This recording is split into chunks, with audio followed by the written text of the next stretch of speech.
इस कहानी को जरा ध्यान से सुनिएगा, क्योंकि ये कहानी आपकी जिंदगी बदलने वाली है। क्या आपको पता है कि हिमालय की पर्वत श्रृंखलाओं पर कई ऐसे साधु संत रहते जो कई 1000 सालों से जिंदा हैं। उनकी उम्र सैकड़ों वर्ष हो सकती है। वो बर्फ से ढके पहाड़ों में निर्वस्त्र होकर घूमते हैं और उनके ऊपर अग्नि, जलवायु या फिर बर्फ जैसी चीजों का उन पर कोई असर नहीं होता। तब करके उन्होंने ऐसी स्थितियां, ऐसी सिद्धियां प्राप्त कर ली हैं जिससे प्रकृति के नियम उनके सामने ध्वस्त हो जाते हैं। आखिर इनके पीछे का रहस्य क्या है? क्यों प्रकृति के नियम उन पर काम नहीं करते? क्यों कोई बीमारी उन्हें छू नहीं पाती?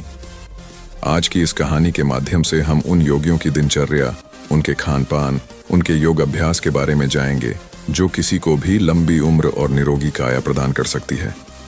बचपन से ही श्याम सन्यासी प्रवृत्ति का था। एक बार बचपन में श्याम अपने माता पिता के साथ हरिद्वार घूमने के लिए गया था, तो उसकी नज़र तमाम सन्यासियों पर पड़ी।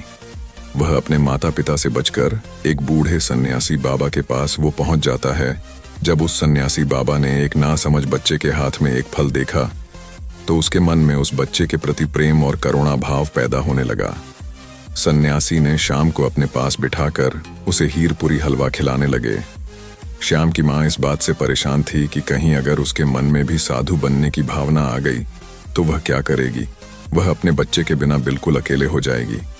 आसपास के लोगों ने श्याम की माँ को समझाने की बहुत कोशिश की। सन्यासी कोई ऐसे वैसे बाबा नहीं है। वो कई सालों से यहाँ आश्रम चला रहे हैं। जो श्याम की माँ अपने बेटे का हाथ पकड़ डाकर उसे वहां से ले जा रही थी, तब उस सन्यासी ने बर्थडे ही प्रेम और करुणा से एक बात कही, जी बहन जी, आपको बच्चा बहुत गुणी है। वही होगा जो लिखा हुआ है। तुम अपने पास भाग्य को कैद नहीं कर सकते। ये बात जितनी जल्दी तुम समझ जाओ उतना अच्छा हो, उतना कम कष्ट तुमको होगा। श्याम की माँ सन्यासी की सब बातों को समझ रही थी। वो जानती थी कि उनका इशारा इस तरफ खैर समय अपनी रफ्तार से बढ़ रहा था और अब श्याम बधा हो चुका था। उसने कॉलेज में एडमिशन ले लिया था जो अध्यात्म और मनोविज्ञान के बारे में पढ़ाई कर रहा था। कॉलेज की तरफ से उसे एक प्रोजेक्ट मिला था जिसका टॉपिक ये था कि लंबी उम्र वाले, दिनचर्या वाले लोग, उनके खान पान, सबके बारे में पूर्ण जानकारी एकत्रित करके लाना और उसे कॉलेज में जमा करना। श्याम फिर खोज में निकल पड़ा। जो कई साल से स्वस्थ जीवन जी रहे थे, बूढ़े होने के बाद भी उनके शरीर में जटिलता थी। दृष्टिकान और बाकी सभी इंद्रिय जो कि ठीक प्रकार से काम कर रही थी। कई सन्यासी तो ऐसे ऐसे भी मिले थे जो 100 साल को पार कर चुके थे और पूरी तरह से स्वस्थ भी थे।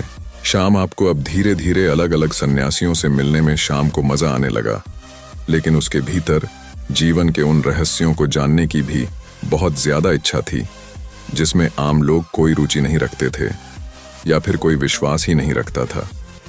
श्याम ने सोचा कि यही समय है, अगर ऐसे सन्यासी पृथ्वी पर बसते हैं जो 500 साल से भी अधिक जिंदा है, तो मुझे उन्हें खोजने का एक अच्छा मौका मिला है। लेकिन समस्या ये है कि इन सन्यासियों को खोजा कहाँ जाए, कहाँ ऐसे सन्यासी मिलेंगे। फिर तमाम किताबों को परहेजने के बाद उसने एक निष्कर्ष निकाला। उसे पता चला कि ऐसे सन्यासी अगर मिलेंगे तो उसे हिमालय की चोटी पर मिलेंगे, जहां पर आम इंसान जा भी नहीं सकता। लेकिन श्याम ने अपना मन पक्का कर लिया। उसने पूरा संकल्प ले लिया था, चाहे रास्ता कितना भी कठिन क्यों ना हो, वो उन दुर्गम पहाड़ियों तक, उनको गुफाओं तक जरूर पहुंचेगा। वो अपने माता पिता को बिना बताए वो हिमालय की चोटी की तरफ निकल जाता है। युवा अवस्था के दिन थे, जोश भी था और किसी चीज का कोई डर भी नहीं था। और सबसे बड़ी बात है, श्याम का भाग्य था जो उसे खींचकर उन योगियों के पास ले जा रहा था। उसने उन पहाड़ियों पर चढ़ने की पूरी तैयारी कर ली थी। सर्दियों के मोटे मोटे कपड़ा ढेले लिए थे, रास्ते के लिए खाना रख लिया था। जंगली जानवरों से बचने के लिए उसने हथियार भी अपने पास रख लिए थे।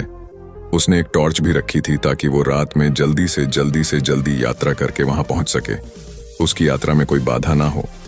धीरे धीरे जब लोगों से पता करते हुए वो हिमालय की दुर्गम रास्तों तक पहुंचने लगा, तो उसके फोन में भी काम करना बंद कर दिया। अब उसका दुनिया से कोई संपर्क नहीं था। दुनिया से रिश्ता काटने के बाद वो अब खुद से जुड़ने के लिए लगा था। अब वो हिमालय के जंगलों से गुजरते हुए असीम आनंद की प्राप्ति कर रहा था। उसका झामन करता, वहीं पर रुक जाता और आगे का पता करके आगे के भाग पर निकल जाता।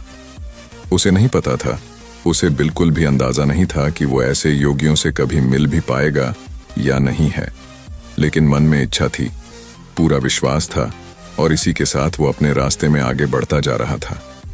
पूरी उमंग और पूरे विश्वास और पूरे जोश के साथ ऊंचे पहाड़ों पर बसे गांव को पार करते हुए वो हिमालय के कुछ जंगल में पहुंच गया था। यहां पर असीम सन्नाटा था, दूर दूर तक कोई आबादी या फिर कोई लोग नहीं थे। अब वह यहां पर अकेला था। ठंड में उसकी कंपकपी छूट रही थी, लेकिन फिर भी उसने हार नहीं मानी। उसे पता था कि यहां पर आसपास जरूर कोई गुफा होगी जहां पर ऐसे ही योगी उसे जरूर मिलेंगे। और अगले ही दिन की उसे बर्फ की पहाड़ी की चोटी पर दूर से एक सन्यासी ताप करता हुआ नजर आया। सन्यासी ने अपने शरीर पर की कोई वस्त्र धारण नहीं किया था, बस एक नीचे छोटा सा कपड़ा लपेटे हुए थे। वो उस सन्यासी को पहाड़ी के नीचे से देख रहा था, लेकिन वो बहुत खुश हो गया। इतनी लंबी यात्रा का परिणाम उसे मिला। वो जल्दी जल्दी अपने कदम बढ़ाते हुए उस पहाड़ी की चोटी पर पहुंचने का प्रयास करने लगा, लेकिन बाध ही एकदम भरी हुई थी, इसलिए बार बार वो फिसल रहा था। सन्यासी यूं तो आंख बंद किए हुए थे, अपने ध्यान में लीन थे, लेकिन अपने मन की आंखों से वह श्याम की सारी मेहनत देख रहे थे। उस पहाड़ी पर बार बार चढ़ते हुए विफल होने के कारण श्याम बहुत थक गया था और अंत में मूर्छित हो जाता है। जब श्याम मूर्छित हो जाता है तो वो सन्यासी जो ऊपर तक आ रहे थे, श्याम को अपने हाथों में उठाकर उसे एक गुफा के भीतर लेकर आए। वहां पर उसके अलावा 2 और सन्यासी उपस्थित थे। श्याम और मूर्छित था, उसके शरीर में बहुत थकान थी। इस सन्यासी ने एक पत्ते पर घोल तैयार किया और श्याम के मुंह के ऊपर कुछ बूंदें डाले। घोल के जाते ही श्याम अचानक से उठ खड़ा हुआ। उसकी सारी बेहोशी, थकान सब कुछ दूर हो गया। होश में आते ही श्याम दोनों हाथ जोड़कर उन्हें प्रणाम करने लगा। वो बहुत खुश हो गया। श्याम ने उनसे कहा कि मेरी बड़ी अनुकंपा है कि मुझे आप जैसे दिव्य योगियों के दर्शन हो रहे हैं। मैं आपसे कुछ सवाल पूछना चाहता हूं। आप इतनी बड़ी उम्र तक, इतने सालों तक कैसे जीवित रह सकते हैं? आपके शरीर में कभी कोई बीमारी क्यों नहीं होती है? अगर आप उस तरीका को जानते हैं तो दुनिया को वो तरीका क्यों नहीं बताते? दुनिया में बहुत से लोग बहुत दुखी हैं। लोगों को नाना प्रकार की बीमारियां हो रखी हैं। उम्र से पहले वो बूढ़े हो जाते हैं, उनकी मृत्यु तक होने लगी है। तो आपको यदि इसका कारण पता है तो आप लोगों को उसे ठीक करने का तरीका क्यों नहीं बताते? आप तो योगी हैं, आपको तो दुनिया की मदद करनी चाहिए। उसकी बातें सुनकर तीनों सन्यासियों ने कोई प्रतिक्रिया नहीं, ऐसा लग रहा था मानो उन्हें श्याम की भाषा ही समझ नहीं आ रही। जब उसने यह महसूस किया तो उन्हें इशारों से समझाने का प्रयास किया, लेकिन इसका भी कोई फायदा नहीं हुआ। अब श्याम उनको समझा समझा कर थक चुका था और अब शांत बैठ गया था। रहा था कि मेरा इतना दूर आना एकदम बेकार हो गया। दर्शन तो हुए, लेकिन इन सवालों के जवाब मुझे चाहिए थे, वो मुझे नहीं मिले। उसने सोचा कि इतना लंबा सफर तय करके मैं आया हूं, उनकी दिनचर्या ही है, देख लेता हूं, शायद उससे मुझे कुछ पता चल जाए। और ये सोचकर श्याम वहीं पर रहने लगा। सन्यासी एक दूसरे से बिल्कुल बात नहीं करते, एकदम मौन रहते थे। यदि किसी एक सन्यासी को दूसरे से काम होता तो वो मन ही मन एक दूसरे के मन की बात को समझ लिया करते थे। अब शाम को बेचैनी होने लगी थी कि भला एक गुफा में चुपचाप बैठे रहना, भला ये कैसे संभव है? ये कैसा जीवन है? वो सन्यासी उस गुफा में बैठे सिर्फ योगाभ्यास करते थे, तब करते रहते थे। उनके चेहरे पर, उनकी आंखों में एक गजब का टराव था, एक गजब की शांति। जो भी उनके मुखमंडल की आभा को, हाव भाव को देख लेंगे, वो आकर्षित हुए बिना रह नहीं सकते। श्याम ने पाया कि सन्यासी खाना बहुत कम खाते थे और जो भी बनाते थे उसे पूरे मन से बनाते थे। और सुबह उठकर, तब सुबह मुहूर्त में उठकर ठंडे पानी से स्नान करना और सर्दियों की धूप में बर्फ पर बैठकर ध्यान साधना करना उनका रोज का काम था। 2 दिन तक उनके अनुसार काम करने के बाद वहां रहकर ऊब चुका था। वो ना तो किसी से बात कर पा रहा था और ना ही अपने मन के ख्यालों को शांत कर पा रहा था। 3 दिन बाद श्याम ने वहां से जाने का निर्णय किया। उसने उन सभी सन्यासियों को प्रणाम किया और उन्हें प्रणाम करने के बाद कहा कि शायद मेरा प्रणाम भी आप लोग स्वीकार ना कर रहे हो, जो कि आपको इसका मतलब ही नहीं पता होगा, लेकिन मैं आपसे मिलकर धन्य हो गया और मैं अब आपसे विदा लेना चाहता हूं। और ये कहकर अपने चेहरे पर मुस्कान ली। वो योगियों के पैर छूकर जैसे ही चलने को तैयार हुआ, तभी उसके कानों में बूढ़े सन्यासी की आवाज सुनाई दी। बूढ़े सन्यासी ने कहा कि अपने सवालों का जवाब तो सुनते जाओ। ये सुनकर श्याम बहुत हैरान हुआ। वो कुछ बोलना चाह रहा था। तभी साधु ने कहा कि सबको अपने मन के सभी सवालों के जवाब चाहिए, लेकिन सभी सवालों का जवाब मौन में छिपा हुआ है। तुमने मौन रहकर बिना किसी सवाल किए हमारी दिनचर्या को देखा और समझा। अगर मैं तुम्हें यह बताने का प्रयास करता तो तुम एक कान से सुनते और दूसरे से निकाल देते, और यही तो दुनिया करती है। सचमुच में सुनने का कौन इच्छुक है ध्यान पाने का? सवाल यहाँ पर 3 दिन तक इस दिनचर्या का पालन करने के बाद तुम्हारा मन टूट गया, मतलब तुम भी नहीं जानते इन सब तरीकों को जानना। हालांकि तुम्हें पता है कि हमारे इस भोजन, इस दिनचर्या के कारण हमारा शरीर हमेशा निरोगी रहता है, हमेशा स्वस्थ रहता है, लेकिन तुम इसका पालन 3 दिन भी नहीं कर सकोगे। चौथे दिन में तुम वापस घर जा रहे हो।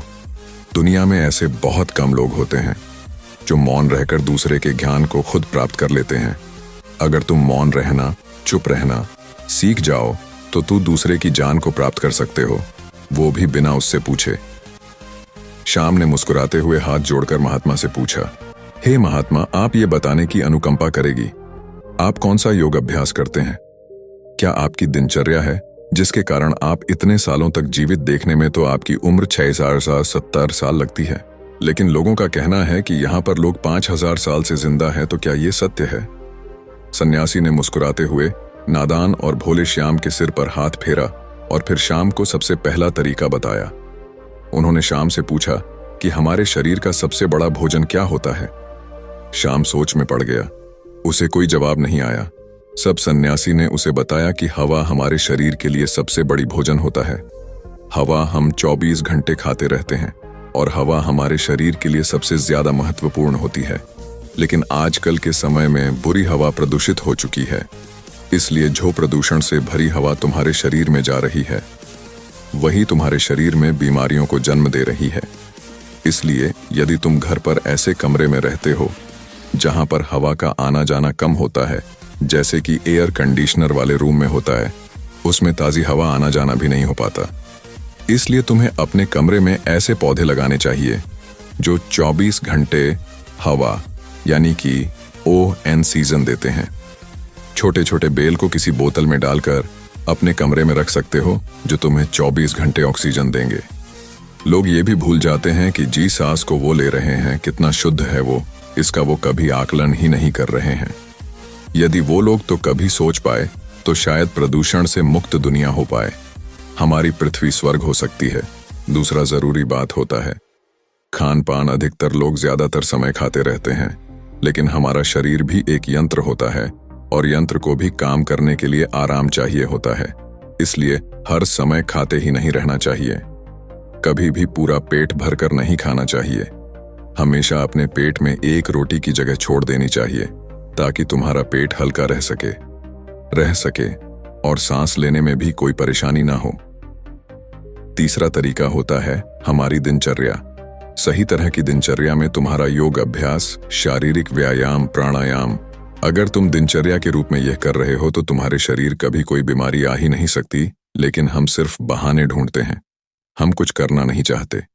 सब कुछ हमें बैठे बैठे चाहिए, और शरीर को जितना आराम दोगे वो उतना ही खराब होगा, बेकार होता जाएगा।